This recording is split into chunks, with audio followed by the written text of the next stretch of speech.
आज अभी जो आप बुक सुनने वाले हैं, ये वो बुक है जो दुनिया में बहुत से लोग दिन रात पढ़ते हैं, सुनते हैं, ताकि वो अपने सबकॉन्शियस माइंड को सक्सेस के लिए प्रोग्राम कर सके। लेकिन क्या आपको पता है कि ये बुक लिखी कैसे गई थी और इसके पीछे कितनी सारी मेहनत की गई है? वैसे इस बुक के ऑथर है नेपोलियन हिल। नेपोलियन हिल को उस वक्त अमेरिका के वन ऑफ द रिचेस्ट इंसान एंड्रयू कार्नेगी ने बुलाया और कहा कि मैं दुनिया को एक अमीर बनने का सीक्रेट और उसकी फिलॉसफी देना चाहता हूँ, लेकिन उसके लिए कम से कम 20 साल का समय लग सकता है। तो क्या तुम मेरे लिए 20 साल तक काम करोगे? लेकिन तुम्हें कोई सैलरी या पैसा वैसा नहीं मिलेगा। मुझे अभी के अभी हाँ या ना में जवाब दो। अब ये सब सुनकर के तो पहले नेपोलियन हिल को कुछ समझ ही नहीं आया, लेकिन फिर उन्होंने सोचा कि अगर दुनिया का सबसे अमीर आदमी मुझे कुछ कह रहा है तो मुझे ये काम कर ही लेना चाहिए। और नेपोलियन हिल इस काम के लिए मान गए। उसके बाद एंड्रयू कार्नेगी ने नेपोलियन हिल को उस वक्त के बहुत फेमस लोगों से मिलवाया और कहा कि मैं जानता हूँ कि ये सब फ्यूचर में बहुत सक्सेसफुल होने वाले हैं। जाओ पता करो कि इन सब में क्या कॉमन है और ये अमीर कैसे बने। इनमें सबसे पहला नाम था हेनरी फोर्ड का। आई होप हम सब जानते हैं कि मिस्टर फोर्ड कौन है, और अगर नहीं जानते हैं तो उनकी फोर्ड गाड़ियां तो पक्के से जानते ही होंगे। इसके बाद वो और भी फेमस लोगों से मिले, जिनमें अलेक्जेंडर ग्राहम, थॉमस एडिसन जैसी पर्सनैलिटीज शामिल थी। और 20 सालों की मेहनत के बाद नेपोलियन हिल ने ये बुक पब्लिश की और हमें कई सारे स्टेप्स के थ्रू बताया कि एक कॉमन आदमी किस तरीके से अपनी फाइनेंशियल कंडीशन को इम्प्रूव कर सकता है, अपना माइंडसेट चेंज कर सकता है और अमीर बन सकता है। सो आई होप आप एक्साइटेड होंगे नेपोलियन हिल की 20 साल की मेहनत को सुनने के लिए, यानी उनकी book masterpiece think and grow rich को सुनने के लिए। तो आइए इस सफर का हिस्सा बनते हैं और सबसे पहले जानते हैं इस किताब के बारे में। एक इंसान जिसने थॉमस एल्वा एडिसन के साथ बिजनेस पार्टनरशिप करने की सोची। हमारे विचारों में अनलिमिटेड पावर होती है। अगर इन विचारों में पर्पस और मजबूत इरादे जुड़े हुए हों तो आप अमीर बन सकते हैं और वो सब कुछ हासिल कर सकते हैं जो आपने सोचा है। एडविन सी बर्न्स ने ये खोज निकाला कि कैसे विचार यानी कि थॉट्स की पावर से अमीर बना जा सकता है। इस खोज में सक्सेस पहली कोशिश में हासिल नहीं हुई, बल्कि धीरे धीरे हासिल हुई।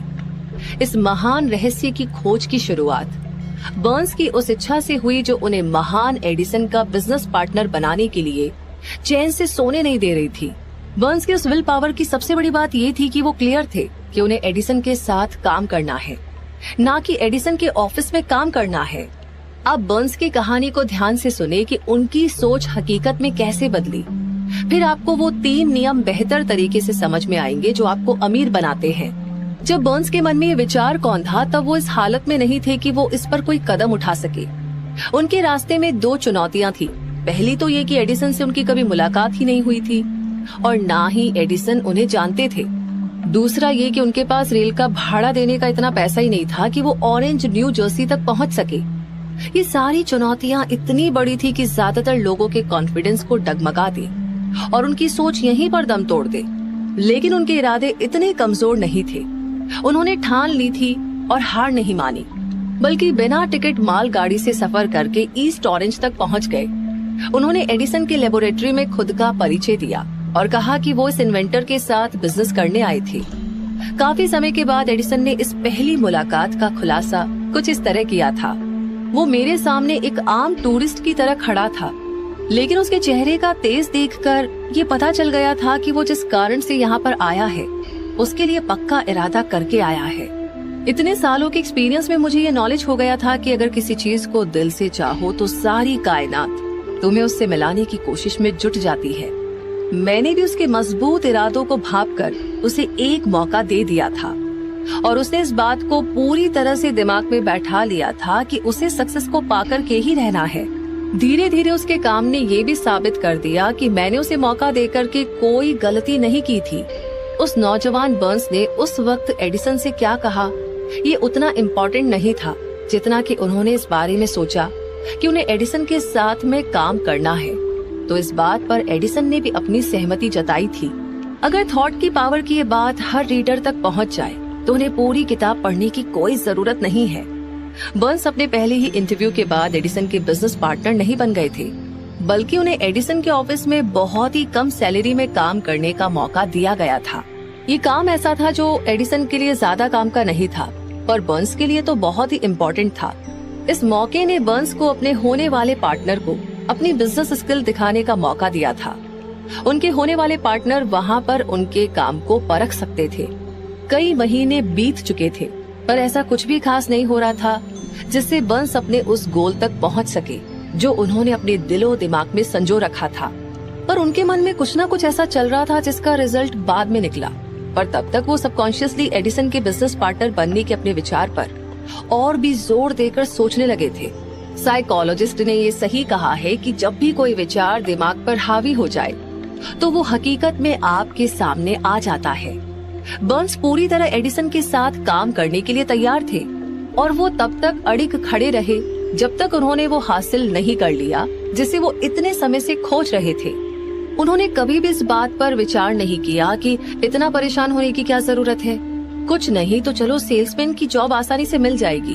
बल्कि उन्होंने ये विचार किया कि मैं यहाँ पर एडिसन के साथ बिजनेस करने के लिए आया हूँ। मैं तब तक पीछे नहीं हटूंगा जब तक मैं इस मकसद में जीत नहीं जाता, चाहे बची हुई सारी जिंदगी यहीं पर गुजारनी पड़े। ये सच है कि अगर आप एक पर्पस को लेकर के पूरी जिंदगी जीते हैं तो आप एक अलग ही कहानी लिख सकते हैं।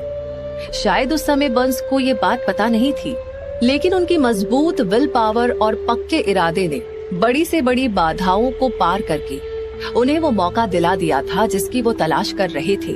वैसे मौकों की खास बात ये होती है कि ये बिल्कुल अलग अंदाज में हमारे सामने आते हैं। सिर्फ इतना ही नहीं, जैसा आपने सोचा होता है उससे बिल्कुल अलग दिशा से भी ये मौके आने लगते हैं।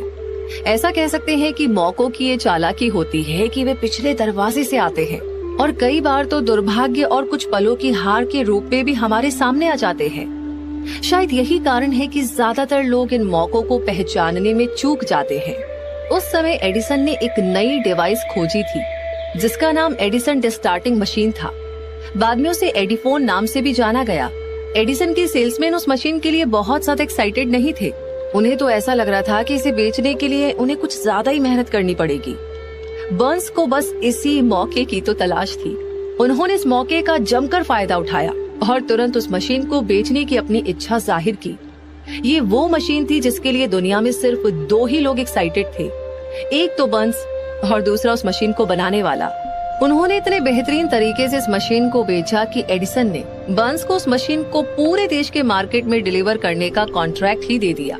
इस बिजनेस की सक्सेस ने इसे एक नया स्लोगन दे दिया, made by Edison and installed by Burns, यानी कि एडिसन ने बनाया और बर्न्स ने लगाया। ये बिजनेस डील इतनी सक्सेसफुल हुई कि इसने बर्न्स को बहुत अमीर बना दिया, पर इससे ज्यादा उन्होंने ये साबित कर दिया कि अगर आप ठान ले तो आप भी अमीर बन सकते हैं। असल में बर्न्स ने कितना पैसा कमाया इसकी सही जानकारी तो नहीं है, पर यह अनुमान है कि उस समय उन्होंने 20 से 30 लाख डॉलर कमाए थे। जो भी ये अमाउंट रहा हो, ये उस नॉलेज के सामने फीकी पड़ जाती है जिन रूल्स की मदद से, जिन नियमों की मदद से बर्न्स ने वो हासिल किया था जो वो असल में चाहते थे। बर्न्स ने तब ये सोच लिया था कि उन्हें एडिसन के साथ पार्टनरशिप करनी है, जब उनके पास इसकी शुरुआत करने के लिए कुछ भी नहीं था सिवाय इसके कि वो इस थॉट को और मजबूती के साथ सोचे और इस पर पूरे इरादे के साथ अमल करे जब तक कि वो उसे हासिल न कर ले। उनके पास बिल्कुल भी पैसा नहीं था, वो ज्यादा पढ़े लिखे भी नहीं थे, यहाँ तक कि उनके पास कोई पावर भी नहीं थी, पर उनके पास हिम्मत थी, विश्वास था और विल पावर थी कि वो जीत सकते हैं। इन सभी ताकतों के साथ वो उस महान इन्वेंटर का दाया हाथ बन बैठे। तो आइए अब उस इंसान की कहानी के बारे में जानते हैं जिनके पास अमीर बनने के कई सारे मौके थे, पर उन्होंने अपने गोल से सिर्फ 3 फीट की दूरी पर काम करना बंद कर दिया। थोड़ी हार के कारण कोशिश करना छोड़ देना फेलियर का सबसे आम कारण होता है। हर किसी को कभी न कभी इस गलती का एहसास जरूर से होता है। आर्यू डॉबी, जो कि बाद में देश के सक्सेसफुल इंश्योरेंस एजेंट बने, वो अपने अंकल की कहानी बताते हैं कि उस समय लोग सोने यानी कि गोल्ड के पीछे पागल थे। तब उनके अंकल पर भी औरों की तरह सोने का भूत सवार हो गया था और वो वेस्ट की तरफ सोना खोजने और अमीर बनने के लिए निकल पड़े। शायद उन्होंने कभी ये सुना ही नहीं था कि हमारा दिमाग सोने का सबसे बड़ा मैन्युफैक्चरर है, ना कि जमीन। वो खुदाई करने के लिए निकल पड़े। बेशक ये काम बहुत मुश्किल था, लेकिन वो ठान कर गए थे। कई हफ्तों की मजदूरी के बाद उन्हें एक चमचमाता हुआ मेटल दिखाई दिया। उन्हें इस मेटल को बाहर निकालने के लिए मशीन की जरूरत पड़ी। जिसके लिए वो तुरंत अपने घर विलियम्सबर्ग मैरीलैंड वापस आ गए। अपने रिश्तेदारों और पड़ोसियों को इस कामयाबी के बारे में बताया। उनकी बातों ने सबको मंत्र मुग्ध कर दिया था और सभी ने मिलकर के पैसा इकट्ठा किया और उस मशीन को खरीद कर उसी खान में भेज दिया। डर्बी और उसके अंकल फिर से उसी खान में काम करने पहुंच गए। जब उस चमचमाती मेटल के पहले बैच को गलाने और उसे प्योर करने के लिए भेजा गया तो उसका रिजल्ट देखकर उन्हें इस बात का विश्वास हो गया कि कोलोराडो की सबसे बड़ी खान उनके पास ही है। उनकी उम्मीदें तूफान की तरह दिन ब दिन बढ़ती ही जा रही थी। तभी अचानक कुछ ऐसा हुआ कि उस सोने की खान से सोना गायब ही हो गया। वे दुखी और निराशा के चरम पर पहुंच गए। उन्हें उस खान में कहीं सोना दिखा ही नहीं। उन्होंने सोने के सिरे यानी कि उसकी टिप को ढूंढने की बहुत कोशिश की, लेकिन उनके हाथ कुछ नहीं लगा और अंत में उन्होंने उस मशीन को बेच देने का फैसला ले लिया। वो एक कबाड़ी को कुछ $100 में उस मशीन को बेचकर घर वापस आ गए। आपने सुना होगा कि कुछ कबाड़ी सच में बेवकूफ होते हैं, पर वो आदमी उनमें से नहीं था। उसने दिमाग लगाया और एक माइनिंग इंजीनियर को वो खान दिखाने के लिए बुलाया। उसने ये देख करके अनुमान लगाया कि सोने का सिरा सिर्फ 3 फीट नीचे पाया जा सकता है, जहाँ पर डर्बी और उसके अंकल ने खुदाई रोक दी थी। और हकीकत में हुआ भी वही। वो कबाड़ी उस खान से निकले मेटल की वजह से करोड़पति बन गया था, क्योंकि वो जानता था कि किसी काम को छोड़ने के पहले किसी एक्सपर्ट की राय लेना जरूरी होता है। उस मशीन को खरीदने के लिए रिश्तेदारों और पड़ोसियों से पैसा लिया गया था, जिसका पेमेंट डर्बी ने किया था, क्योंकि उन लोगों को उस नौजवान पर विश्वास था। डर्बी को उस मशीन का पैसा चुकाने में कई साल लग गए। इतना नुकसान होने के बाद वो इस गेम से तब निकल पाए जब वो एक इंश्योरेंस कंपनी में एजेंट बने और उन्हें पता लगा कि थॉट की पावर के दम पर सोना बनाया जा सकता है। वो उस घटना को भूले नहीं थे जिसने उनकी जिंदगी बदल दी। उन्होंने असीम दौलत हासिल करने से सिर्फ 3 फीट की दूरी पर कोशिश करना छोड़ दिया था। डर्बी को उस एक्सपीरियंस से बहुत फायदा हुआ। उन्हें पता चल गया था कि किसी की ना का मतलब ना ही हो, ये जरूरी नहीं है। उन्होंने अपने काम को बीच में छोड़ने की आदत को हमेशा हमेशा के लिए छोड़ दिया और ये तय कर लिया कि उन्हें कोशिश तब तक करनी है जब तक सोना ना मिल जाए, यानी जब तक इंसान हाँ ना कह दे। सक्सेस का रास्ता कुछ पलों के फेलियर से होकर गुजरता है। ज्यादातर लोग काम को बीच में ही एक फेलियर के बाद छोड़ देते हैं। उन्हें पता होना चाहिए कि फेलियर सिर्फ कुछ देर का इंतजार है, हार नहीं। अमेरिका के लगभग 500 सक्सेसफुल लोगों ने ये स्वीकार किया है कि उन्हें सक्सेस तब मिली जब हार उनके बिल्कुल करीब थी। तो फेलियर इस मामले में बहुत ही चालाक होती है। वो लोगों के मन को भटकाने के लिए अक्सर तभी आती है जब सक्सेस बहुत ही करीब होती है। हार्ड नॉक्स यूनिवर्सिटी से डिग्री लेने के कुछ दिनों के बाद मिस्टर डर्बी ने इंश्योरेंस एजेंट के रूप में काम करना शुरू कर दिया, क्योंकि उन्हें सोने की खान वाले किस्से से ये पता लग गया था कि जरूरी नहीं कि ना का मतलब ना ही हो। एक दोपहर वो अपने अंकल के गेहूं पीसने वाली पुरानी मशीन मिल में बैठे हुए थे। उनके अंकल के पास बहुत जमीन थी, जिसके आसपास उन खेतों में काम करने वाले मजदूर रहा करते थे। डर्बी को बैठे हुए कुछ ही देर हुई थी कि तभी धीरे से दरवाजा खुला और एक मजदूर की छोटी सी बच्ची अंदर घुस आई और दरवाजे की ठीक बगल में खड़ी हो गई। अंकल ने उसकी ओर देखा और बड़ी तेजी से गुर्राते हुए बोले, तुझे क्या चाहिए? उस बच्ची ने बड़ी मासूमियत से जवाब दिया, मेरी मम्मी ने अपने 50 सेंट मंगाए हैं, मैं नहीं दूंगा। अंकल ने चिल्लाते हुए कहा, दफा हो जाओ यहाँ से। तो उस लड़की ने जवाब दिया, ठीक है, और वो कहीं नहीं गई। फिर अंकल अपने काम पर लग गए और काम में इतना मसरूफ हो गए कि उन्हें पता ही नहीं चला कि वो लड़की अभी भी खड़ी थी। कुछ देर के बाद जब उन्होंने पलटकर देखा तो उस बच्ची को खड़ा पाया। वो फिर से चिल्लाए, जाती हो यहाँ से या फिर मैं भगाऊं? उस लड़की ने फिर से यही जवाब दिया, ठीक है, पर उस जगह से हिली तक नहीं। अंकल अनाज की बोरी को मील में डालने जा रहे थे, पर उन्होंने उसे रखकर एक लोहे का डंडा उठाया और ऐसा भयानक चेहरा बनाकर चल दिए जैसे उसे आज मार ही डालेंगे। डर्बी की सांसें रुक गई। उन्हें ऐसा महसूस हुआ जैसे वो आज अपने सामने एक बच्ची की हत्या देखने जा रहे थे। उन्हें पता था कि उनके अंकल बड़े गुस्सैल और निर्दयी आदमी है। जैसे अंकल उस बच्ची के नजदीक पहुँचे, वो लड़की अपनी जगह से एक कदम आगे बढ़ आई और अंकल की नजरों से नजर मिलाते हुए हिम्मत करके बोली, वो पैसे मेरी मम्मी के हैं, उन्हें दे दीजिए। अंकल वहीं रुक गए। उस बच्ची को 1 मिनट तक घूरते रहे, फिर धीरे से डंडे को नीचे जमीन पर फेंक दिया और अपनी जेब में हाथ डालते हुए आधा $1 निकालकर उस बच्ची को पकड़ा दिया। उस बच्ची ने वो पैसा लिया और बिना नजर हटाए जाने लगी। उसके जाने के बाद अंकल एक चबूतरे के ऊपर बैठ गए और खिड़की से आसमान की तरफ 10 मिनट तक निहारते रहे और शायद इस घटना के बारे में सोचते रहे। मिस्टर डर्बी भी यही सोच रहे थे कि उन्होंने पहली बार देखा था कि खेतों में काम करने वाले किसान की बेटी ने अपने से बहुत बड़े और ऊंचे आदमी का इतनी अटलता या फिर हिम्मत के साथ सामना किया था। आखिर उसने ऐसा क्या कर दिया कि उनके अंकल का सूरज जैसा गुस्सा चंद्रमा के समान शांत हो गया। इस बच्ची के पास आखिर ऐसा कौन सा जादू था जो उसने इतने बड़े आदमी पर चला दिया। डर्बी का दिमाग इन्हीं सवालों के चारों तरफ घूम रहा था, पर उन्हें कोई ठीक ठाक जवाब नहीं मिला। जानते हो कि डर्बी ने उस अनोखी घटना के बारे में ऑथर को उसी पुरानी मील में ले जाकर बताया था, ठीक उसी जगह पर जहां उनके अंकल बैठकर खिड़की के बाहर झांकते हुए आसमान की तरफ देख रहे थे।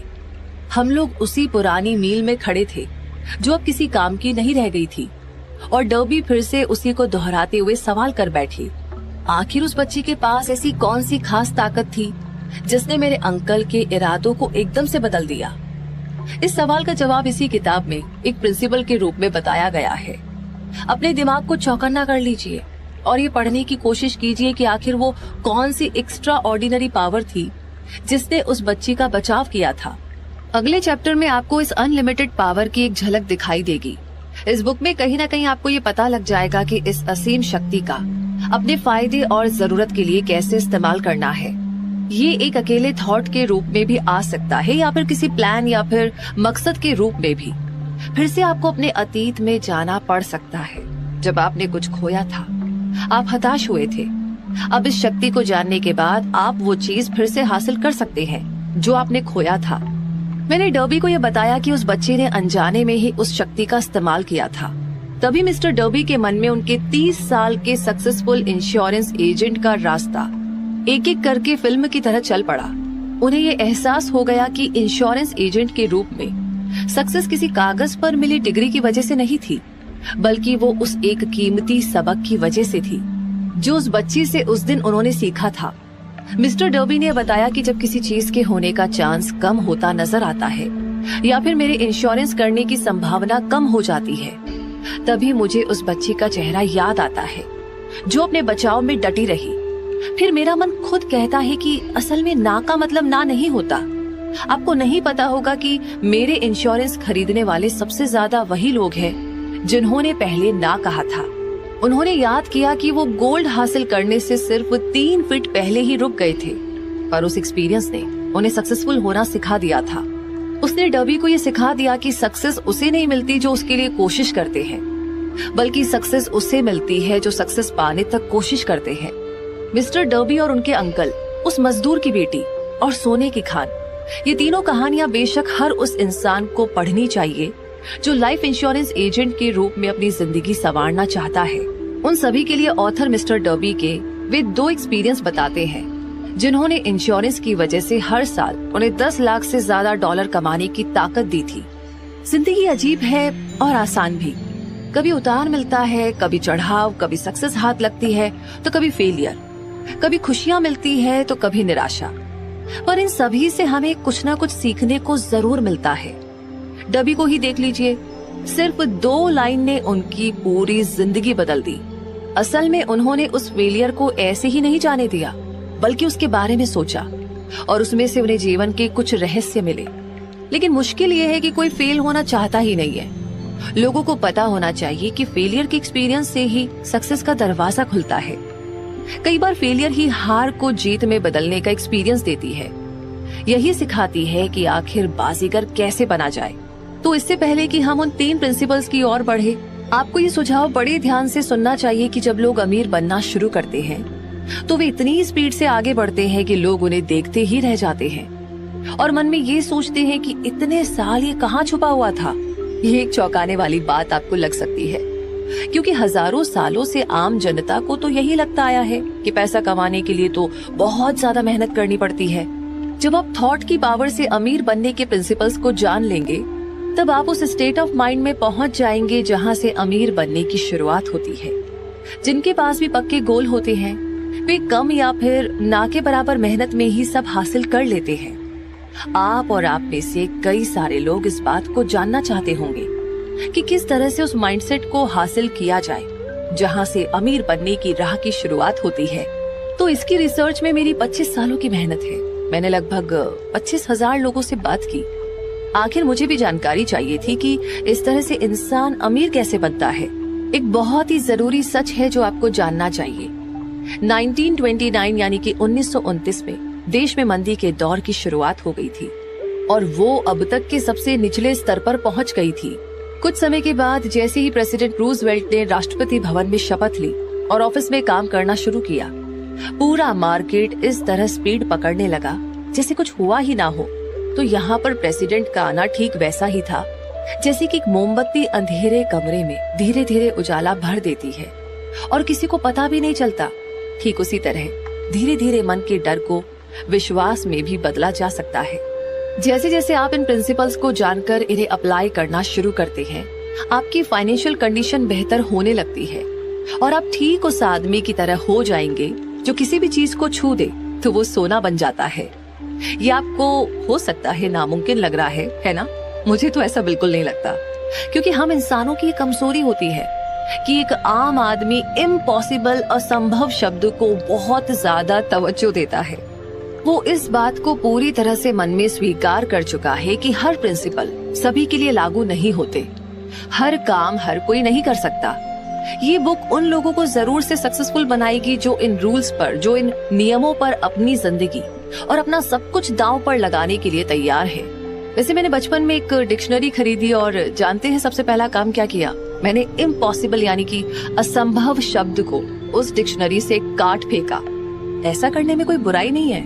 आप भी अपनी जिंदगी से इम्पॉसिबल शब्द को जड़ से उखाड़ फेंक सकते हैं, क्योंकि सक्सेस उन्हें मिलती है जिनका ध्यान सक्सेस पर होता है और फेलियर उन्हें मिलती है जिनका ध्यान फेलियर पर होता है। तो ये किताब उन लोगों की हेल्प करेगी जो अपने दिमाग के विचारों को फेलियर के डर से हटाकर सक्सेस की ओर फोकस करना चाहते हैं। हम सभी में एक और कमी ये भी है कि हम अपनी एक्सपीरियंस, अपने फेलियर और अपनी आदतों को देखकर हर किसी के बारे में ना राय बना लेते हैं।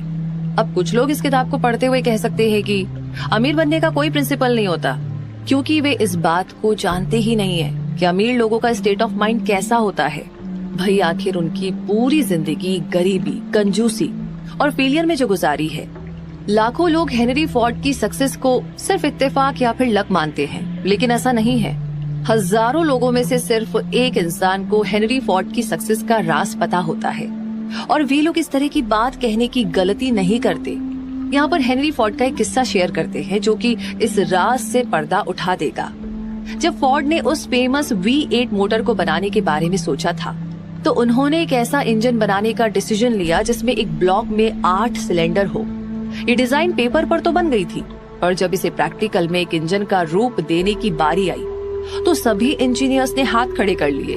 उन इंजीनियर्स का मानना था कि ब्लॉक में 8 सिलेंडर रखकर ये इंजन नहीं बनाया जा सकता। फोर्ड ने कहा, मुझे किसी भी हालत में ये इंजन चाहिए, ये तो नामुमकिन है। सभी इंजीनियर्स ने कहा, आप काम करना शुरू कीजिए।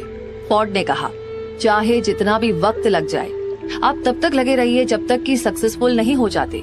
इंजीनियर्स ने काम करना शुरू किया। 6 महीने बीत गए पर कुछ भी हाथ न लगा। 6 महीने और बीत गए पर अभी भी कुछ हासिल नहीं हुआ। इंजीनियर्स ने हर पैंतरा अपना लिया था पर कामयाबी उनसे कोसों दूर थी।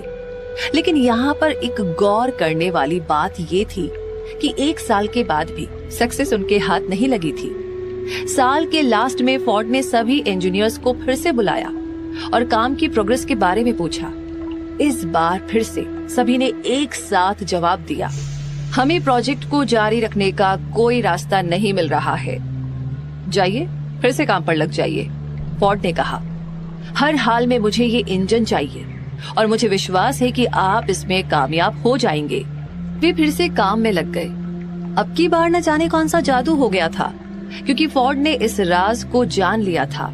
आखिर फोर्ड की अटलता की एक बार फिर से जीत हुई फोर्ड ने साबित किया कि इम्पॉसिबल और अटलता के बीच जंग में जीत पक्के इरादे की ही होती है।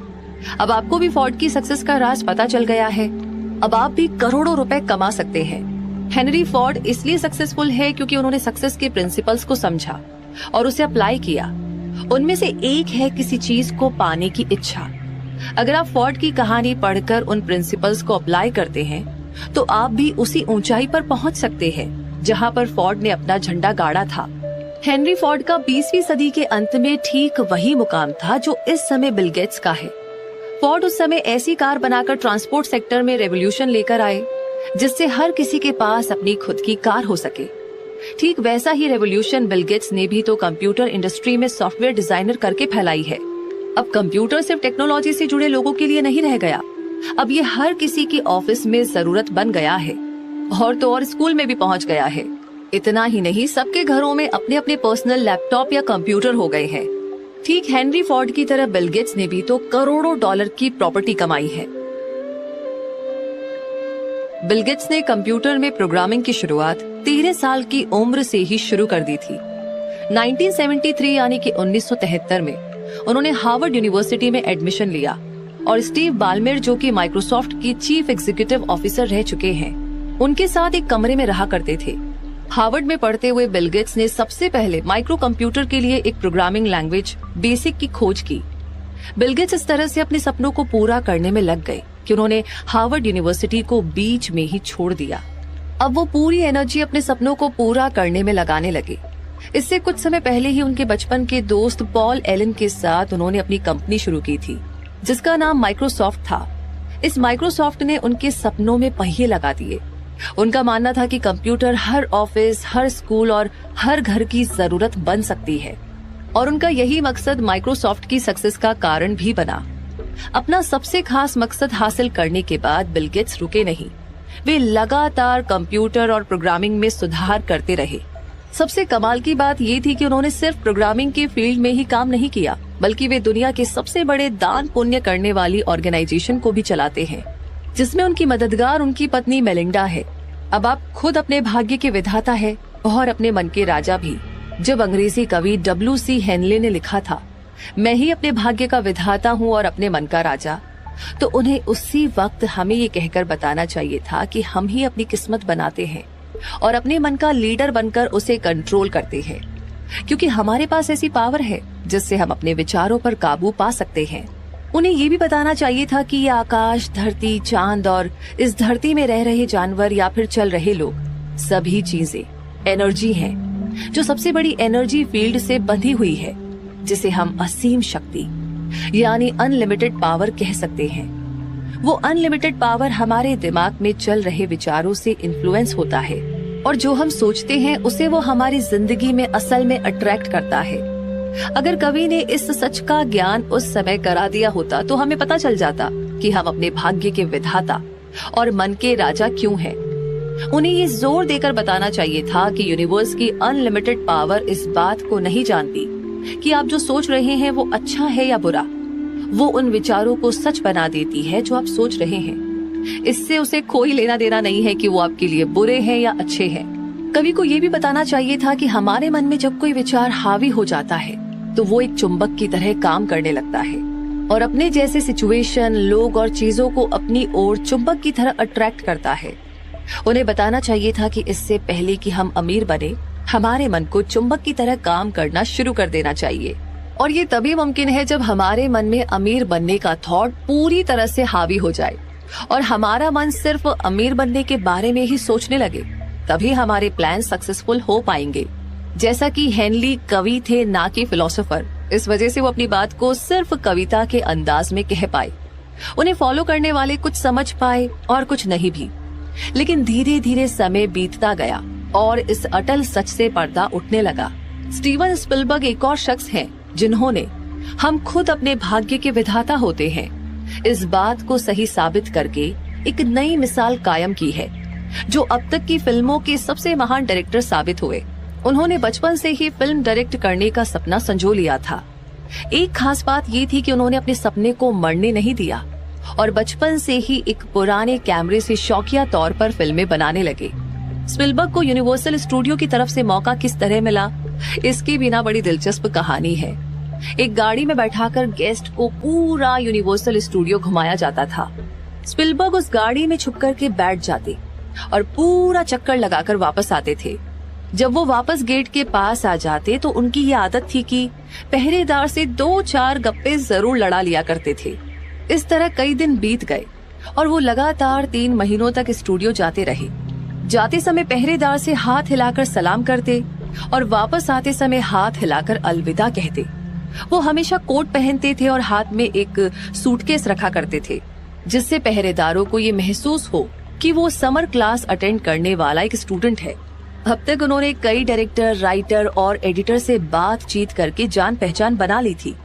यहाँ तक कि उस बिल्डिंग में खाली कमरा मिलने पर उन्होंने अपने नाम के आगे डायरेक्टर लिख कर के चिपका दिया था और वहाँ पर बैठने लगे। इसी तरह एक दिन वहाँ के प्रोडक्शन हेड सिड शिम्बर्ग से उनकी मुलाकात हो गई। उन्होंने शिम्बर्ग को कॉलेज के टाइम पर बनाई हुई फिल्म दिखाई। शिम्बर्ग उस फिल्म को देख करके इतना इम्प्रेस हुए कि उन्होंने उस नौजवान को स्टूडियो के लिए कॉन्ट्रैक्ट दे दिया और उनकी पहली फिल्म द शुगरलैंड एक्सप्रेस ने बॉक्स ऑफिस पर ज्यादा अच्छा बिजनेस तो नहीं किया, पर इसे क्रिटिक्स का बहुत प्यार मिला। यहाँ तक कि कांस फिल्म फेस्टिवल में इस फिल्म को कई सारे अवार्ड भी मिले। उन्हें सबसे बड़ा ब्रेक तब मिला जब कहीं से उन्हें जॉस बुक मिली। स्टूडियो उस पर फिल्म बनाने के लिए तैयार थी और उसके लिए उन्हें एक बेहतरीन डायरेक्टर भी मिल गया था। स्पिलबर्ग इस फिल्म को खुद बनाना चाहते थे, जबकि उनकी पिछली फिल्म द शुगरलैंड एक्सप्रेस ने कोई खास बिजनेस नहीं किया था। उनका कॉन्फिडेंस बिल्कुल भी नहीं डगमगाया। उन्होंने प्रोड्यूसर्स के सामने अपनी बात रखी और उस डायरेक्टर को हटा करके उन्हें फिल्म देने की मांग कर दी। वैसे ये कोई आसान काम तो नहीं था। उन्हें शुरू से ही मुश्किलों का सामना करना पड़ा। प्रोडक्शन तंगी के दौर से गुजर ही रहा था। खैर, जब 1975 यानी कि 1975 में जॉस फिल्म रिलीज हुई तो उसे डबल सक्सेस मिली। उसने बॉक्स ऑफिस के सारे रिकॉर्ड तोड़ डाले और क्रिटिक्स ने भी उसकी बहुत तारीफ की। रिलीज होने के 1 महीने के अंदर ही इस फिल्म ने बॉक्स ऑफिस पर $40 करोड़ की कमाई कर डाली थी, जो कि उस समय की सबसे ज्यादा कमाई करने वाली फिल्म बन गई। उसके बाद स्पिलबर्ग ने कई सारी फिल्में डायरेक्ट की, जिनमें Indiana Jones series, the colour purple, जिसे अवार्ड भी दिया गया था, और एम्पायर ऑफ द सन भी शामिल है। कुछ समय के बाद स्पिलबर्ग ने जुरासिक पार्क नाम की फिल्म डायरेक्ट की, जो कि उस समय के इतिहास की सबसे सक्सेसफुल फिल्म थी। ये स्पिलबर्ग की तीसरी फिल्म थी जिसने सारे रिकॉर्ड तोड़ डाले। इसने करोड़ों डॉलर की कमाई की और स्पिलबर्ग यहीं पर नहीं रुके। वो अपने सपनों को लगातार पूरा करने की तरफ आगे बढ़ते गए। उन्होंने हॉलीवुड के 2 बड़े लोगों के साथ मिलकर के अपना एक प्रोडक्शन हाउस खोल लिया, जिसका नाम ड्रीम वर्क्स था। तो ये थी स्पिलबर्ग की कहानी। और अब हम सबसे पहले प्रिंसिपल को पढ़ने की ओर आगे बढ़ रहे हैं। अपना दिमाग खुला रखिए।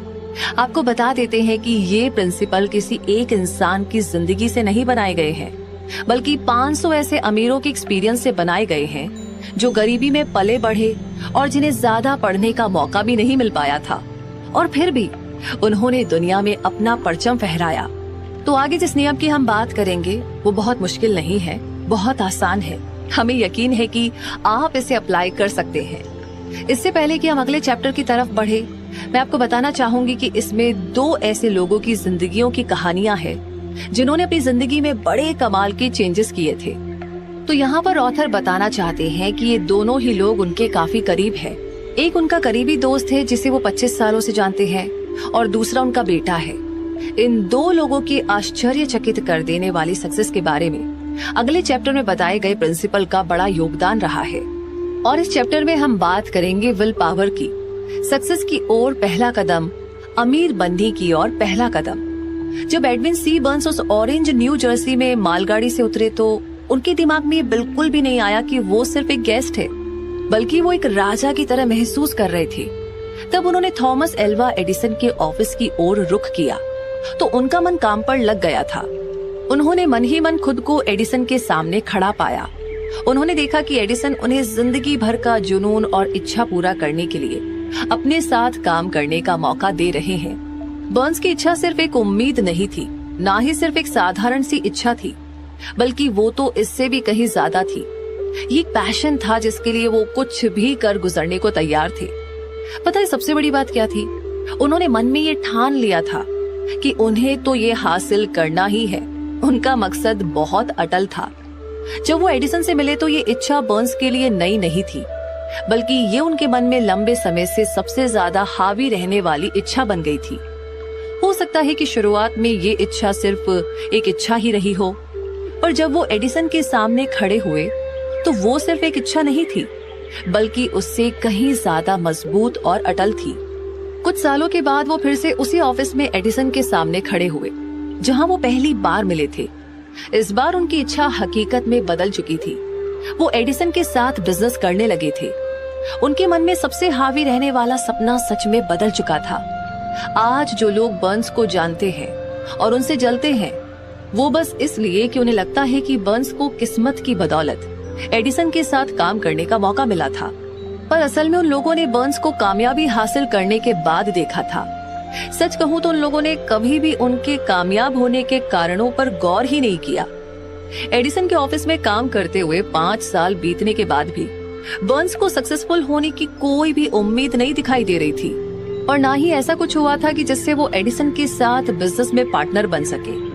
हर किसी के लिए वो एडिसन के ऑफिस में काम करने वाले सैकड़ों लोगों में से एक थे, पर वो अपने मन में पहले ही दिन से एडिसन के बिजनेस पार्टनर बन चुके थे। बर्न्स की कहानी एक स्ट्रॉन्ग विल पावर का बेहतरीन एग्जाम्पल है। बर्न्स सक्सेसफुल इसलिए हुए क्योंकि उनके मन में इससे बड़ी इच्छा कोई नहीं थी कि उन्हें सिर्फ एडिसन के साथ काम करना है। उन्होंने इसके लिए एक प्लान बनाया और उन्होंने वो सारे रास्ते बंद कर दिए जिनसे वो पीछे पलटकर वापस जा सके। वो अपनी इच्छा के साथ खड़े रहे जब तक कि उनकी इच्छा मन में हावी ना हो गई और फिर हकीकत में ना बदल गई हो। जब वो पहली बार ऑरेंज यानी एडिसन के ऑफिस में पहुंचे तो उनके मन में इस तरह के ख्याल बिल्कुल नहीं थे कि मैं एडिसन से उनके ऑफिस में काम करने के लिए मौका मांगूंगा, बल्कि उन्होंने तो ये कहा कि उन्हें एडिसन के साथ उनके बिजनेस में पार्टनर बनना है। उन्होंने कभी भी ये नहीं कहा कि मैं कुछ महीने यहाँ पर काम करूंगा, अगर मुझे यहाँ कुछ अच्छे मौके नहीं मिलते हैं तो मैं छोड़कर कोई और जॉब की तलाश करूंगा, बल्कि उन्होंने ये बात रखी कि मैं कहीं से भी शुरुआत करने के लिए तैयार हूँ। मैं आपके लिए सब कुछ करने को तैयार हूँ, जो आप कहेंगे, जब तक कि मुझे आपके साथ बिजनेस करने का मौका नहीं मिल जाता। उन्होंने ये नहीं बोला कि अगर मैं एडिसन की कंपनी में फेल हो जाता हूँ तो मैं दूसरे मौकों की तलाश करूंगा। उन्होंने बोला कि मेरी जिंदगी में एक ही इच्छा है कि मुझे महान थॉमस एल्वा एडिसन के साथ उनके बिजनेस में पार्टनर बनना है। इसलिए मैं पीछे लौटने के सारे रास्ते बंद करके अपने पूरे जीवन को इसे हासिल करने में लगा दूंगा। बहुत पहले की बात है, एक महान सोल्जर हुआ करते थे जिन्हें एक बार जंग के मैदान में जीतने के लिए बहुत ही कड़ा फैसला लेना पड़ा। उन्हें अपनी सेना को दुश्मन के साथ जंग में लड़ने के लिए भेजना था। दुश्मनों की सेना संख्या में उनकी सेना से बहुत बड़ी थी। उन्होंने अपने सैनिकों को नाव में बैठाकर नदी के उस पार भेजा और सभी सैनिकों और औजारों के उतरने के बाद उन्होंने सभी नावों को आग लगाने की आज्ञा दे दी। फिर जंग होने से ठीक पहले उन्होंने अपने सैनिकों से कहा, आप देख रहे हैं, सारी नावें जल रही है। अगर हम अपने दुश्मनों को मार नहीं पाए तो अब हमारे पास वापस लौटने का कोई जरिया नहीं है। अब हमारे पास सिर्फ एक ही उपाय है, या तो मिट जाओ या फिर अपने दुश्मनों का नाश कर दो। और अंत में हुआ यूं कि वे लोग जीत गए। ठीक उसी सोल्जर की तरह हर इंसान को वापस लौटाने वाली नाव मिटा देनी चाहिए, जला देनी चाहिए, लौटने के सारे दरवाजे बंद कर देने चाहिए और चल पड़ना चाहिए अपनी मंजिल की ओर। जब जीत की इच्छा जिंदगी के लिए जरूरत बन जाए तो कामयाबी मिलना तो तय है। उस भयानक शिकागो शहर के आग में झुलसने के अगले दिन कुछ बिजनेसमैन शहर की एक गली में खड़े होकर राख हुई अपनी दुकानों को देख रहे थे। उन्होंने एक मीटिंग बुलाई जहां पर वो ये फैसला ले सके कि शिकागो शहर को फिर से बनाना चाहिए या फिर देश के किसी दूसरे हिस्से में बेहतर जगह की खोज करनी चाहिए। हर कोई सिर्फ एक ही रिजल्ट पर पहुंचा कि उन्हें शिकागो शहर छोड़ देना चाहिए और किसी बेहतर जगह की तलाश करनी चाहिए, सिर्फ एक इंसान को छोड़कर। वो बिजनेसमैन जिसने रुकने और फिर से अपना स्टोर बनाने की हिम्मत जुटाई। उन्होंने अपने साथियों को उंगली दिखाते हुए कहा, प्यारे दोस्तों, मैं ठीक इस जगह पर दुनिया का सबसे बड़ा स्टोर बनाऊंगा, चाहे जितनी बार ये जल जाए, पर मैं हार नहीं मानूंगा। वो स्टोर बना, यहाँ तक कि आज भी उस राज्य की सत्ता में वो सबसे ऊंचा मॉन्यूमेंट खड़ा हुआ है। उस समय मार्शल फील्ड के लिए सबसे आसान रास्ता यही होता कि वो दूसरे बिजनेसमैन की तरह उनके साथ शामिल हो जाते जब उनके साथियों ने बुरे होते हालातों और धूमिल होते फ्यूचर को देखा तो वहां से भाग खड़े हुए और आसान रास्ते की तरफ बढ़ चले। तो यही तो फर्क था मार्शल फील्ड और दूसरे बिजनेसमैन के बीच में। ठीक वही फर्क एडविन सी बर्न्स और दूसरे वर्कर्स में था जो एडिसन के ऑफिस में काम करते थे। और ठीक यही फर्क हर सक्सेसफुल और अनसक्सेसफुल लोगों के बीच में होता है। ठीक यही फर्क एक सक्सेसफुल लीडर और अनसक्सेसफुल लीडर के बीच होता है। हर इंसान जिसे पैसों की जरूरत है वो पैसों की इच्छा रखता है। सिर्फ इच्छा रखना आपको अमीर नहीं बना देता। लगातार अमीर बनने की इच्छा जब तक जुनून न बन जाए और फिर उसके लिए पुख्ता प्लान बनाना और अमीर बनने के लिए ठान लेना। फेल होने पर अपने प्लान पर विश्वास रखना ही हमें अमीर बनने की ओर ले जाता है। विल पावर के दम पर अमीर बनने के नीचे 6 स्टेप्स है जो आपको आपके सपनों तक पहुंचा सकते हैं। पहला, आप जितना पैसा कमाना चाहते हैं उसे डिसाइड कर लीजिए। ये कहना काफी नहीं है कि मुझे ढेर सारा पैसा कमाना है। ये अमाउंट बिल्कुल पक्का और फिक्स होना चाहिए, जैसे कि 1 करोड़ रुपए। यानी इसके पीछे एक साइकोलॉजिकल कारण है जो आपको अगले चैप्टर में बताया जाएगा। दूसरा, ये डिसाइड कर लीजिए कि इतना पैसा कमाने के लिए आप क्या कुछ कर गुजरने को तैयार है। यानी ऐसा कोई भी रूल नहीं है जिससे बिना कुछ किए ही बहुत कुछ हासिल किया जा सके। तीसरा, एक फिक्स तारीख तय कर ले कि आप कब तक वो पैसा कमाना चाहते हैं। चौथा, अपने पैसा कमाने की इच्छा के लिए एक प्लान तैयार कर ले और तुरंत शुरुआत करें। इससे फर्क नहीं पड़ता कि आप अभी तैयार हैं या नहीं। पांचवा, एक कागज पर साफ तौर पर ये सब कुछ लिख लीजिए कि आप कितना पैसा कमाना चाहते हैं, कौन सी तारीख और इसके बदले में आप क्या कर गुजरने को तैयार हैं।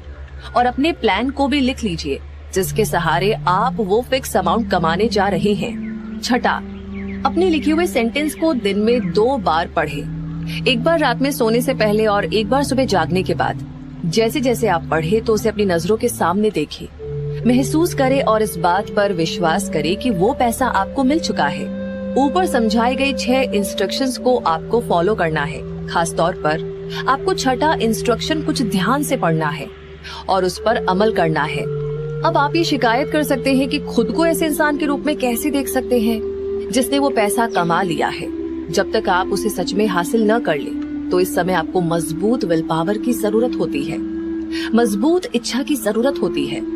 अगर आप में सच में उस दौलत को पाने की इच्छा है और वो आपका जुनून है तो आपको खुद को उस दौलत को हासिल कर चुके इंसान के रूप में देखने में कोई मुश्किल नहीं होगी। गोल है, लक्ष्य है पैसा। बस आपको खुद स्वीकार करना है, एक्सेप्ट करना है कि आपने वो पैसा हासिल कर लिया है। फिर देख लेना, ये यूनिवर्स आपको वो दौलत जरूर देगा।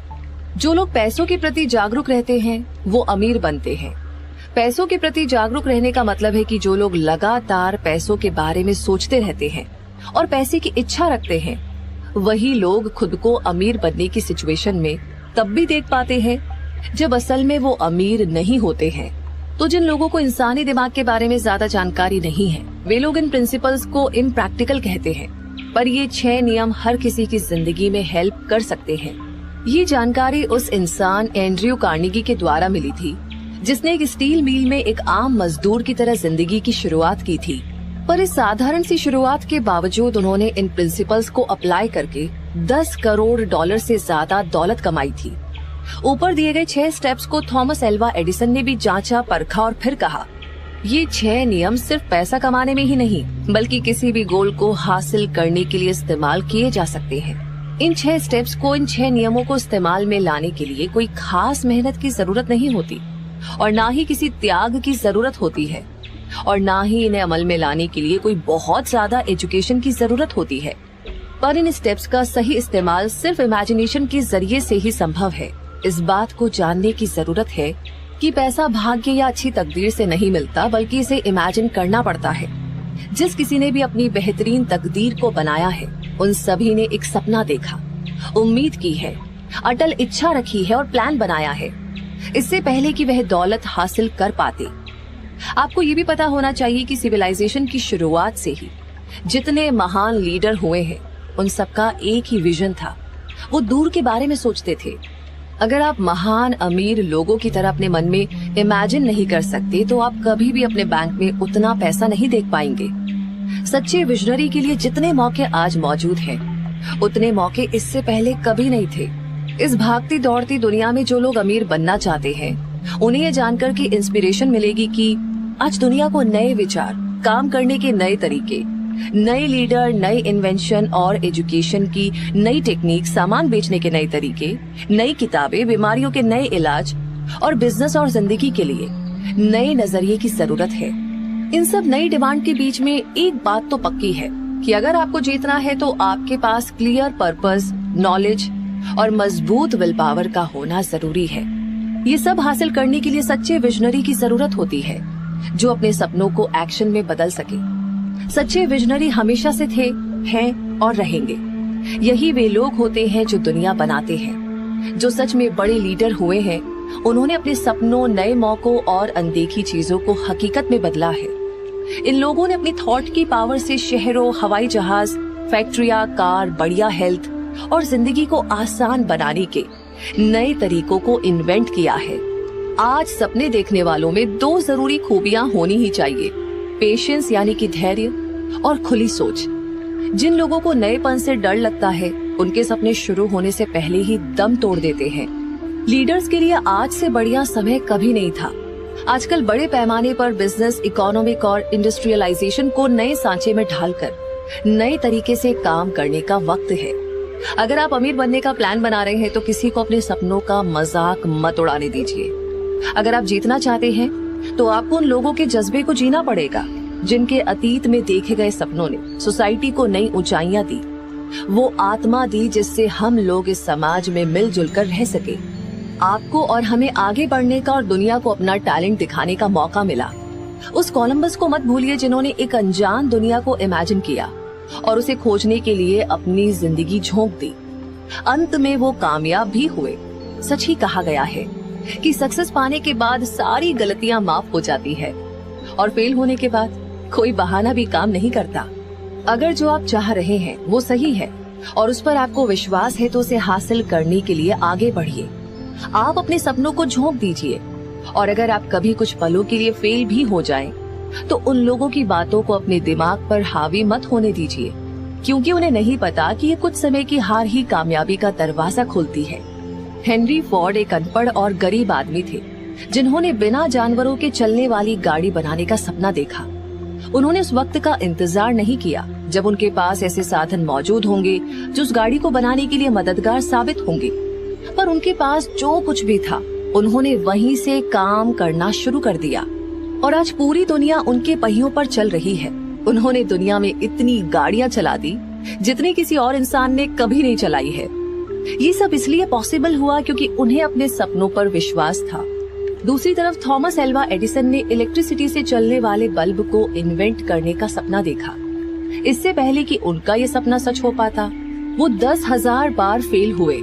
सच्चे विजनरी कभी भी काम को बीच में नहीं छोड़ते। लिंकन ने काले नौकरों की आजादी का सपना देखा, अपने सपने को सच किया और कभी भी इस बात को मन से जाने नहीं दिया कि नॉर्थ और साउथ अमेरिका एक साथ हो जाए, जब तक कि असल में हो नहीं गया। राइट ब्रदर्स ने हवा में उड़ने का सपना देखा और आज पूरी दुनिया हवा में उड़कर एक जगह से दूसरी जगह जाती है। मार्कोनी ने हवा में मैसेज भेजने का सपना देखा। उनके सपनों का नतीजा ये हुआ कि आज हम सभी के पास रेडियो है, टीवी और मोबाइल फोन है। साथ ही साथ मार्कोनी के सपने ने उन्हें उनका खुद का कैबिन और घर भी दिला दिया। इसने दुनिया के एक कोने में रहने वाले इंसान को दूसरे कोने में रहने वाले इंसान से जोड़ दिया। तुरंत कुछ ही पलों में कोई भी न्यूज, जानकारी और मनोरंजन पूरी दुनिया में फैल जाता है। आपको ये जानकर हैरानी होगी कि मार्कोनी के दोस्तों ने उन्हें हिरासत में ले लिया था और एक साइकोलॉजिस्ट के पास इलाज के लिए ले गए। जब उन्होंने ये बताया कि उन्होंने एक ऐसे मेथड की खोज की है जिससे हवा में मैसेज को एक जगह से दूसरी जगह बिना पोस्ट के भेजा जा सकता है, तो आज सच्चे विजनरी के लिए बेहतर मौके मौजूद है। आज दुनिया को नए विचारों की जरूरत है, नए इन्वेंशन की जरूरत है। आज दुनिया को आपके जैसे विजनरी की जरूरत है। रे क्रोच एक और बेहतरीन एग्जाम्पल है जिन्होंने अपने सपने साकार किए। क्रोच मिल्क शेक का मिक्सचर बेचा करते थे। उनकी मेन कस्टमर रेस्टोरेंट और मिठाई वाले थे। हर कोई उस मिल्क शेक मिक्सचर की ज्यादा से ज्यादा 1 या 2 यूनिट खरीदता था। एक दिन उन्हें सन बर्नार्डिनो कैलिफोर्निया के एक छोटे से रेस्टोरेंट से 8 यूनिट मिक्सचर का ऑर्डर मिला। उन्होंने वहां जाने का फैसला किया ताकि ये पता चल सके कि वे इस 8 यूनिट मिक्सचर को कैसे इस्तेमाल करते हैं। उन्होंने अब तक जितने भी रेस्टोरेंट देखे थे उनमें ये सबसे ज्यादा बिजी रेस्टोरेंट था। उसके मालिक मैकडॉनल्ड ब्रदर्स ने बहुत ही लिमिटेड मेन्यू बनाया था, जिसमें हैमबर्गर, चीज बर्गर, फ्रेंच फ्राइज, शेक और कोल्ड ड्रिंक शामिल थे, और वो उसे आसपास के एरिया में बहुत ही कम दाम पर बेचते थे। क्रोच को यहाँ एक मौका दिखा और उन्होंने सोचा कि अगर इस रेस्टोरेंट की चेन खोल दी जाए तो ज्यादा प्रोडक्शन होगा, जिससे बहुत कमाई की जा सकती है। शायद पैसों का अंबार ही लग जाए। उन्होंने मैकडॉनल्ड ब्रदर्स के सामने इस आइडिया का प्रपोजल रखा और उन्होंने हामी भर दी। कुछ ही सालों में मैकडॉनल्ड देश का सबसे बड़ा फूड रेस्टोरेंट ही नहीं बना, बल्कि इसने फास्ट फूड इंडस्ट्री की भी शुरुआत कर दी। फिर क्रोच ने इस चेन को आगे बढ़ाकर पूरी दुनिया में फैला दिया और दुनिया के सबसे अमीर लोगों की लिस्ट में शामिल हो गए। तो कुल मिलाकर के पूरी दुनिया में मौकों की अब कमी बिल्कुल भी नहीं है। किसी भी तरह के सपने का पहला कदम मजबूत विल पावर होता है। सपने लापरवाही, आलस और एम्बिशन की कमी में जन्म नहीं लेते, और न ही अब दुनिया सपने देखने वालों का मजाक उड़ाती है, और न ही ये कहती है कि ये इम्प्रैक्टिकल है। जिन लोगों को भी आज मनचाही सक्सेस मिली है, वे लोग बुरी शुरुआत और कई धड़कन रोक देने वाली मुश्किलों से जरूर गुजरे होते हैं। उनकी जिंदगी में छप्पर फाड़कर कामयाबी तभी मिलती है जब वे गरीबी और मुसीबत के दौर से गुजर रहे होते हैं। जॉन बनियान को जब धर्म पर अपनी राय रखने के लिए जेल में डाल दिया गया था, उसके बाद ही उन्होंने द पिलग्रिम्स प्रोग्रेस बुक लिखी थी। रिश्तों के टूट जाने के बाद कई लोग नशे में डूबने लगते हैं और अपनी जिंदगी बर्बाद कर लेते हैं। वो इसलिए कि ज्यादातर लोगों ने कभी ये सीखने की कोशिश ही नहीं की कि सबसे मजबूत भावनाओं को किसी क्रिएटिव स्वभाव में कैसे बदला जाता है। जैसे कि हेलेन केलर जन्म से ना सुन सकती थी, ना बोल सकती थी और ना ही देख सकती थी। अपने इस दुर्भाग्य के बावजूद उनका नाम इतिहास में सुनहरे अक्षरों से लिखा हुआ है। उनकी पूरी जिंदगी इस बात का सिंबल है कि किसी भी इंसान की हार तब तक नहीं होती जब तक वो उसे स्वीकार नहीं कर लेता। ठीक ऐसे ही रॉबर्ट बर्न्स एक अनपढ़ इंसान थे। उनका बचपन गरीबी में बीता और बड़े होते होते उन्हें शराब की लत लग गई, पर नेचर ने उनके लिए कुछ बेहतर सोच रखा था। उन्होंने अपने सुंदर विचारों से कविताएं लिखना शुरू किया, जो किसी का भी दिल जीत लेती थी और समा बांध देती थी। कविताएं लिखने का उनका एक मकसद था, दुनिया में बुराई हटाकर अच्छाई फैलाना। फिल्मों में बड़ी सक्सेस भी उन्हें नए गोल बनाने से नहीं रोक सकी। उन्होंने अपने लिए नए गोल बनाए और बिजनेस करने की ओर बढ़ने लगे। उन्होंने अपना पैसा फिक्स्ड प्रॉपर्टी में लगाया, एक रेस्टोरेंट की चेन की शुरुआत की जिसने इन्हें अरबपतियों की लिस्ट में लाकर खड़ा कर दिया था। उन्होंने जिस चीज को भी छुआ वो सोना बन गया। वो कामयाब होते चले गए। फिर उन्होंने समाज की मदद करनी चाहिए, जिस कारण वो देश के कई दूर दराज इलाकों में गए, छोटे शहरों में गए और वहाँ पर उन्होंने बच्चों और नौजवानों को हिंसा और अपराध को छोड़कर ड्रग्स, शराब और गुंडागर्दी को ना कहकर पढ़ने लिखने को बढ़ावा देने के लिए आवाज उठाई।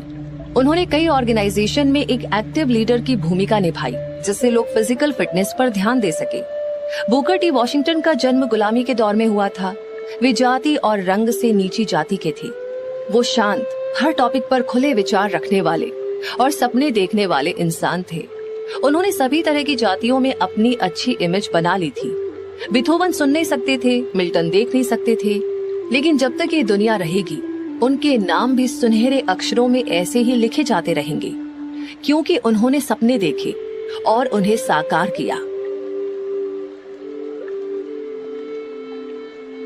जब उन्हें कॉनन द बारबेरियन फिल्म में लीड रोल मिला, इस फिल्म सीरीज ने उन्हें हॉलीवुड का सबसे ज्यादा पैसे लेने वाला हीरो बना दिया था।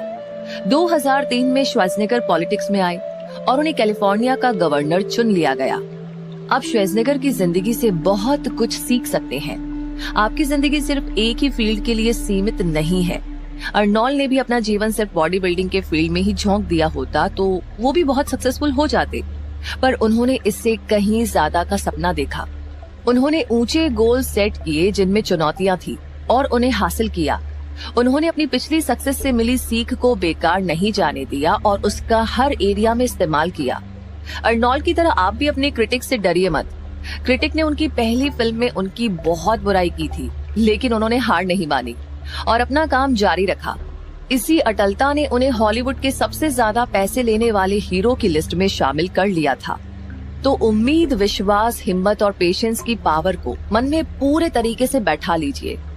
अगर आपके पास ये माइंडसेट होगा और इन प्रिंसिपल्स के काम करने के बारे में ढंग से पता होगा और आप इन्हें फॉलो कर रहे हैं, तो ये समझ लीजिए कि आप वो सब हासिल करने के लिए तैयार हैं जो आप चाहते हैं। सिर्फ किसी चीज की इच्छा रखने और उसे हासिल करने के लिए तैयार होने में फर्क होता है। किसी भी इंसान का मन उस चीज को तब तक हासिल करने के लिए तैयार नहीं होता जब तक उसका मन पूरी तरह से ये विश्वास न कर ले कि उसे वो चीज मिल चुकी है। ये माइंडसेट विश्वास का होता है, ना कि सिर्फ उम्मीद और इच्छा का।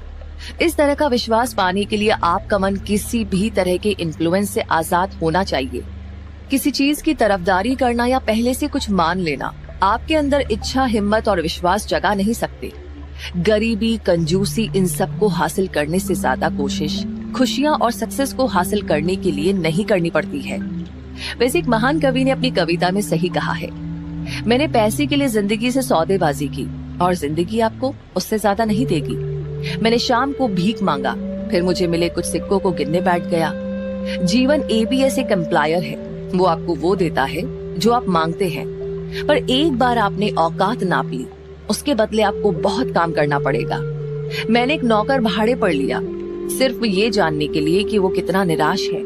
मुझे पता चला कि मैंने भगवान से कुछ भी मांगा होता तो उन्होंने राजी खुशी से दे दिया होता। मैरी के ऐश, जो कि मैरी के कॉस्मेटिक के फाउंडर है, उन्होंने अपनी और दुनिया भर में अपनी कंपनी में काम करने वाले, जो कि अब कुल मिलाकर के 25,000 है, कंसल्टेंट्स की सक्सेस का राज सेल्फ कॉन्फिडेंस बताया। उनका ये करियर 1 साल पहले शुरू हुआ था, जब उन्होंने स्टेनली होम प्रोडक्ट्स में काम करना शुरू किया था।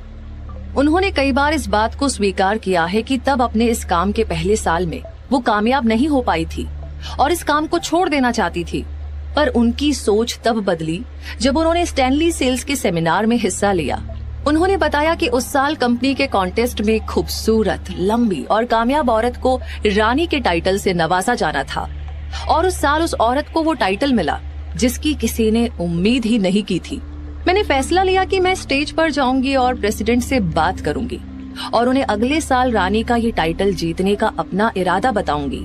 मिस्टर बेवरेज मुझ पर हंसे नहीं, बल्कि उन्होंने मेरी आंखों की तरफ देखा और कहा कि मुझे भी लगता है कि तुम जीत सकती हो। इन शब्दों ने मेरी जिंदगी में जान डाल दी और अगले साल मुझे रानी का टाइटल सच में मिला। मैरी ने इस बात के थ्रू बताया कि सक्सेस हासिल करने का पहला कदम ये है कि आप खुद पर विश्वास रखें कि आप काबिल है और आप उस सक्सेस के असली हकदार है। उन्होंने अपने एक आर्टिकल में कामयाबी हासिल करने के लिए कुछ स्टेप्स को प्रैक्टिस करने के लिए बताया है और वो 4 स्टेप्स हैं। खुद को सक्सेसफुल इंसान के रूप में महसूस कीजिए। हमेशा खुद को सक्सेसफुल इंसान के रूप में देखिए। उस इंसान को सोचिए जिसके जैसा आप बनना चाहते हैं। हर दिन कुछ वक्त अकेले बिताइए, आराम से रिलैक्स होकर बैठ जाइए, अपनी आंखें बंद कर लीजिए और अपनी इच्छा और गोल पर ध्यान दीजिए। अपने आप को एक नए माहौल में देखिए जिसे आप इमेजिन करते हैं। खुद को काबिल समझिए और खुद को कॉन्फिडेंस से भर लीजिए। पिछली सक्सेस को याद करें। हर कामयाबी, चाहे वो छोटी हो या बड़ी, वो ये साबित करती है कि आप काबिल हैं और सक्सेसफुल हो सकते हैं। पिछली सक्सेस को सेलिब्रेट कीजिए और जब भी आप निराश हो तो उस कामयाबी को याद कीजिए। गोल सेट कीजिए, साफ तौर पर ये तय कर लीजिए कि आपको क्या चाहिए। इस बात से हमेशा चौकन्ना रहिए और अपने गोल से कभी भी भटकिए मत। जिंदगी के लिए पॉजिटिव नजरिया रखें, खुद का पॉजिटिव पिक्चर बनाएं। आपकी जिंदगी, एक्शन और फैसले सभी में विश्वास रखें और पॉजिटिव बने रहें। विल पावर से नेचर के रूल्स पर भी जीत हासिल की जा सकती है। अब यहाँ पर मैं आपको एक ऐसे आदमी की अनोखी कहानी बताने जा रहा हूँ जिससे ज्यादा चमत्कारी आदमी मैंने आज तक देखा ही नहीं, जिसे मैंने जन्म लेने के कुछ मिनट बाद देखा था। उसके कान नहीं थे। पहले तो डॉक्टर्स ने कुछ भी बताने से मना किया, पर जब उन पर दबाव डाला गया तो उन्होंने बताया कि शायद ये बच्चा कभी बोल और सुन नहीं पाएगा। मैं डॉक्टर के विचार से सहमत नहीं था और मैं ऐसा कर सकता हूँ क्योंकि मैं उस बच्चे का पिता हूँ। मैंने मन ही मन डॉक्टर के विचार को चुनौती दे दी और खुद एक फैसला ले बैठा कि भगवान बिना कान के मेरे बच्चे को इस दुनिया में भेज सकता है, पर वो उसे पूरी जिंदगी इस तरह तकलीफ में जीने के लिए मजबूर नहीं कर सकता। मैंने ये सोच लिया था कि मेरा बेटा सुनेगा भी और बोलेगा भी। मुझे नहीं पता था कि ये सब कैसे होगा, पर मैं इस बात पर जरूर से विश्वास करता था कि जहाँ चाह है वहाँ राह है।